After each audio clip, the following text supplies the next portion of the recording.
Bonsoir à toutes et à tous et bienvenue dans ce journal. À la une ce soir, le dernier rapport de la Banque centrale des États de l'Afrique de l'Ouest. Le Togo occupe selon ce dernier la première place désormais. Parlant de l'inclusion financière dans toute la sous-région, vous en découvrirez davantage dans ce journal. Également dans cette édition, nous parlerons d'une nouvelle mesure en faveur des passagers de moto. Ceux-ci devront, tout comme les conducteurs eux-mêmes, porter des casques. À l'international, les sanctions de la CEDEAO sont en application et les Nigériens en payent lourdement le prix de ces retombées. Au Bénin, les frontières restent fermées, laissant des véhicules de marchandises à destination du Niger sans suite. On en parle. Et enfin, le projet du barrage de Kondaïdi au Niger a été interrompu, toujours dû aux sanctions de la CEDEAO. Vous le verrez. Voilà, c'est tout pour les titres. Restez avec nous pour en savoir davantage. Bienvenue à tous. C'est une très bonne nouvelle pour le pays qui occupe désormais la première place dans la sous-région en matière d'inclusion financière. C'est ce qu'indique le dernier rapport de la Banque centrale des États de l'Afrique de l'Ouest, CEDEAO. Nous retrouvons les précisions dans le reportage qui suit. Avec un taux de 85,72%, la première place est désormais occupée par le Togo dans la sous-région en matière d'inclusion financière. En tout cas, c'est ce que révèle le dernier rapport de la Banque centrale des États de l'Afrique de l'Ouest, BCAO. Dans les détails, l'institution constate que le pays a fait une remarquable progression sur plusieurs plans, et ceci de façon ascendante au cours des 5 dernières années. De 2018 à 2021, le taux d'inclusion financière est passé de 72,2% à 85,72%. Parallèlement, le recours aux institutions bancaires par la population s'est également accru. Il a atteint 84,18% en 2021. Cette performance du pays est principalement rattachée au Fonds national d'inclusion financière FNFI, un programme financier initié par les autorités du pays en 2014 pour soutenir les couches plus ou moins vulnérables et assurer leur indépendance économique. D'ailleurs, près d'une décennie après, c'est en tout 1 830 132 crédits qui ont été octroyés pour un montant global de 102,9 milliards de francs CFA, avec une priorité donnée aux femmes, soit 65%. Malgré les interdictions du ministre de l'Administration territoriale, de la décentralisation et du développement des territoires, des maires continuent de faire enregistrer des lieux de culte moyennant une redevance. Le ministre a tenu à avertir ces derniers contre une telle initiative qu'il juge d'ailleurs inopportune et dangereuse. Le récit de Kofi Kligé.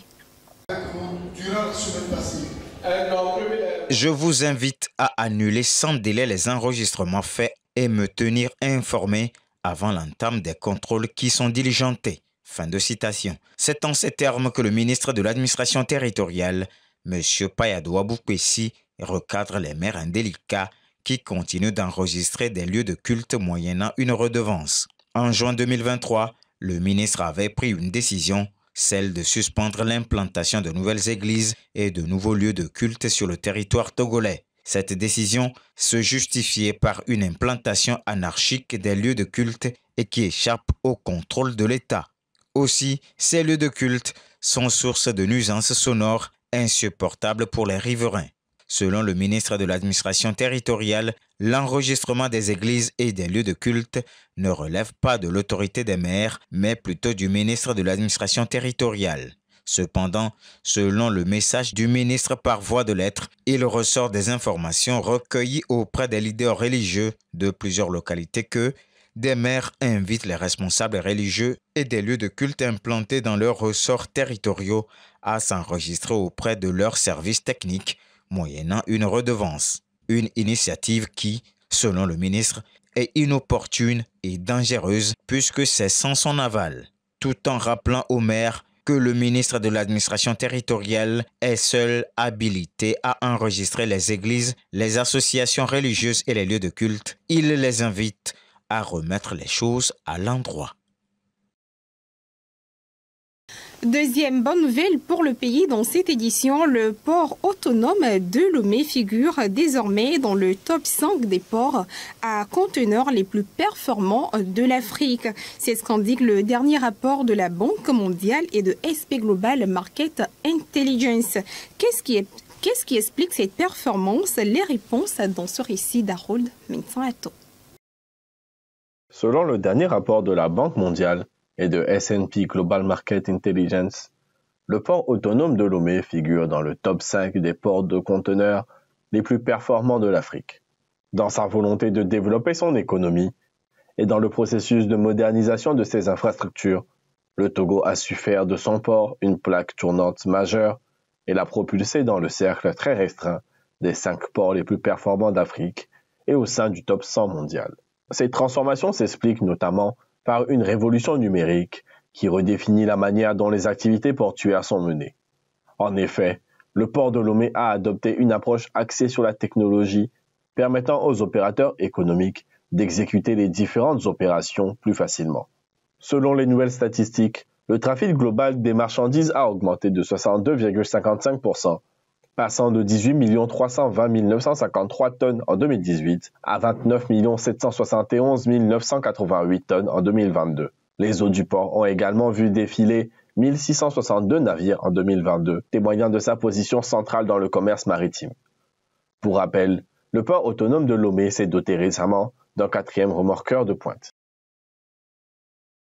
Nous parlons également de sécurité routière dans cette édition. Les passagers de moto, nous vous l'avons dit dans les titres, devront désormais porter eux aussi les casques pour assurer leur sécurité. Jusqu'ici obligatoire aux conducteurs de moto, la mesure touche dorénavant les passagers vu que tous les deux sont exposés au même risque. Les précisions dans ce reportage de Promismo Megbe commenté par Cyril Lawson. La nouvelle phase de l'opération Feu Tricolore va se concentrer sur la sécurité des usagers de la route et plus précisément les passagers à moto. C'est ce qu'a révélé récemment le colonel Yaovi Okbaoul, directeur général de la police nationale. Jusqu'alors, l'opération consistait à veiller au respect des feux de signalisation sur les routes, mais également à contrôler des rétroviseurs des engins à 2 roues, ainsi que d'autres dispositions susceptibles de dissuader les usagers indélicats. Suite au constat alarmant selon lequel les passagers de moto sont moins protégés et subissent des blessures mortelles, une mesure cruciale a été annoncée en vue d'assurer leur protection. Désormais, le port du casque ne sera plus obligatoire qu'aux conducteurs d'engins à 2 roues, mais également à tout passager de moto, puisque les deux courent les mêmes risques en cas d'accident. L'objectif est de protéger l'intégrité physique des passagers et de réduire les risques d'accidents graves. Les contrôles débuteront dès le 14 août pour garantir le respect de la nouvelle règle et les passagers de moto sans casque seront empêchés de circuler.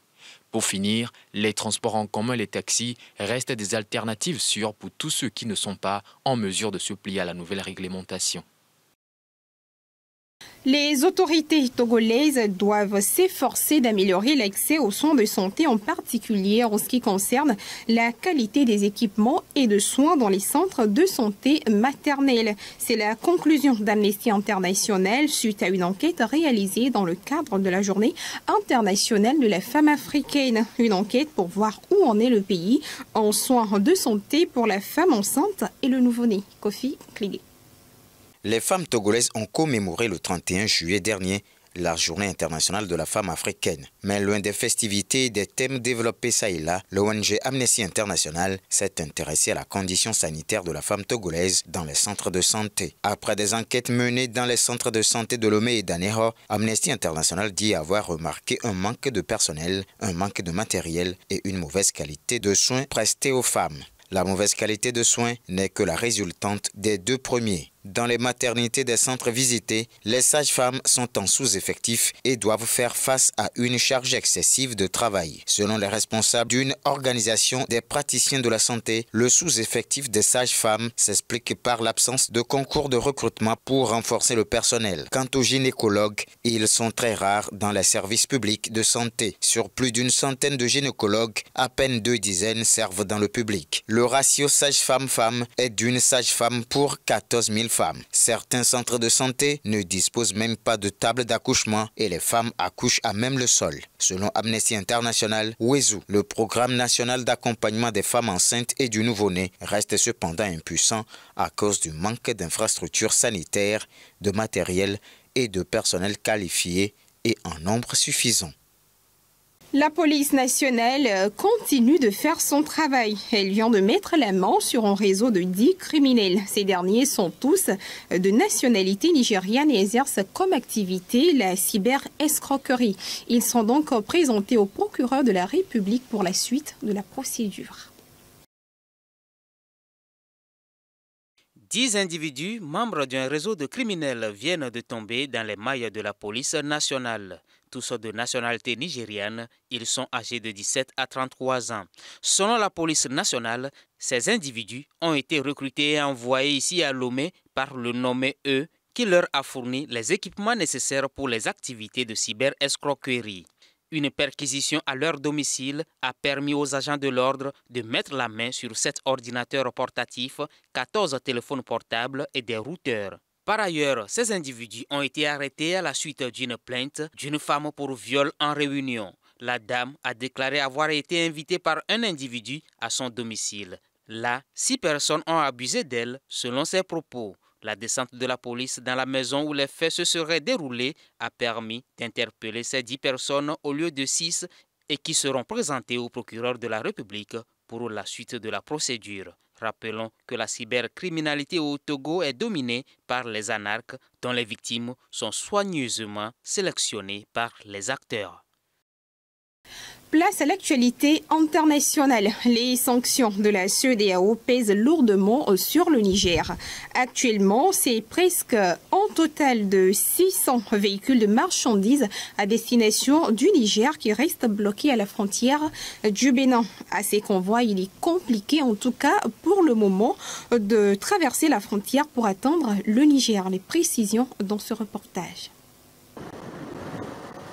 Une file d'environ 600 véhicules à Malanville, au Bénin, chargés de marchandises. Le convoi peine à atteindre le Niger, sa destination. Le Bénin ayant fermé sa frontière avec son voisin en application des sanctions décidées par la CEDEAO contre les militaires au pouvoir à Niamey. Quand on est garé comme ça, l'assurance là, c'est chaque jour que ça part. La visite technique aussi. Les papiers sont en train d'épuiser. N'en parlons pas, c'est qu'on mange ici. Dans 2 semaines, tu vas manger combien? Les apprentis, tu as des apprentis, ils vont manger combien? 1000 francs par jour. Franchir la frontière et livrer la marchandise, c'est tout ce que souhaitent les transporteurs. Mais une perspective encore lointaine, le dialogue étant presque rompu entre la junte nigérienne et la CEDEAO. On a laissé nos familles pour pouvoir aller avoir quelque chose à manger pour nourrir nos familles. On ne sait pas ce qui se passe. Nous sommes bloqués là. On va jusqu'à peu près 16 jours aujourd'hui. Donc, on demande à la population africaine de régler leurs problèmes, de nous laisser passer. On va décharger nos bagages, se retourner et retrouver notre famille tranquillement, comme il se doit. Combien de temps ces véhicules resteront-ils encore bloqués à la frontière? Difficile de le dire, alors que l'idée d'une intervention militaire à Niamey fait du chemin. Les sanctions de la CEDEAO contre le Niger se traduisent également par l'interruption du projet du barrage de Kondadi, ce qui a bien évidemment eu des conséquences sur le traitement des travailleurs locaux. Ces derniers vont se voir licenciés et la réalisation du projet lui-même, être censé prendre fin en 2025, se questionne. La construction du barrage hydroélectrique de Kandadji, situé à 180 km au nord de Niamey, est interrompue depuis jeudi en raison des sanctions économiques qui frappent le Niger depuis le coup d'État du 26 juillet. Gezouaba Group, la société chinoise en charge du projet, a annoncé dans une lettre adressée le 7 août à l'inspection du travail de Tillabéri avoir été contrainte d'interrompre toutes ses activités de construction, évoquant un cas de force majeure. Un licenciement progressif des travailleurs locaux a également été précisé dans le courrier, avec la promesse de les réembaucher dès la reprise des activités. Le barrage à plus d'1 milliard d'euros devrait augmenter la capacité de production du pays d'un peu moins de 50%. Une infrastructure d'intérêt général puisque sur les 23 millions d'habitants que compte le Niger, seuls 4,3 millions ont accès au réseau électrique. Maintes fois repoussée, la date de mise en eau avait été fixée à 2025 et l'année dernière par les autorités. Avec les sanctions économiques, un nouveau report est à craindre. Et puis nous nous rendons en Afrique du Sud où la libération de l'ancien président Jacob Zuma suscite des interrogations du côté de l'opposition. En effet, le président a été arrêté puis relâché ce vendredi, quelques heures après. Retrouvez tous les détails dans ce reportage. L'ancien président sud-africain Jacob Zuma a été arrêté vendredi après que sa libération conditionnelle a été jugée invalide avant d'être relâché 2 heures plus tard dans le cadre d'un nouveau programme visant à réduire la surpopulation carcérale. Cette mesure a immédiatement soulevé de nouvelles questions du côté de l'opposition, notamment quant à savoir si Jacob Zuma, âgé de 81 ans, bénéficie d'un traitement de faveur. La loi doit être appliquée et elle a été en ce qui concerne l'ancien président Jacob Zuma. Le commissaire national a pris une décision, nous n'avons pas interféré avec l'application de cette dernière. Le programme de remise de peine a été autorisé par le président Cyril Ramaphosa et rendu public pour la première fois ce vendredi. Plus de 9000 détenus doivent être libérés dans le cadre de cette réforme. Si Zuma semble être le premier à en bénéficier, le ministre de la Justice a assuré que l'ancien président n'a bénéficié d'aucun privilège des autorités. Moi-même et le président ne sommes pas intervenus dans les choix du commissaire national. Nous avons permis au commissaire de demander des avis juridiques, de consulter les parties, de lire les représentations sans aucune interférence de notre part. Ce rebondissement fait suite à 2 années de querelles juridiques concernant la peine de Jacob Zuma, condamné à 15 mois de prison en juillet 2021 pour outrage à magistrat. Néanmoins, après 2 mois d'incarcération, il a bénéficié d'une libération conditionnelle pour raison médicale. Voilà, c'est donc ce qui vient mettre fin à cette édition. Merci à vous de l'avoir suivi. Excellente soirée à tous.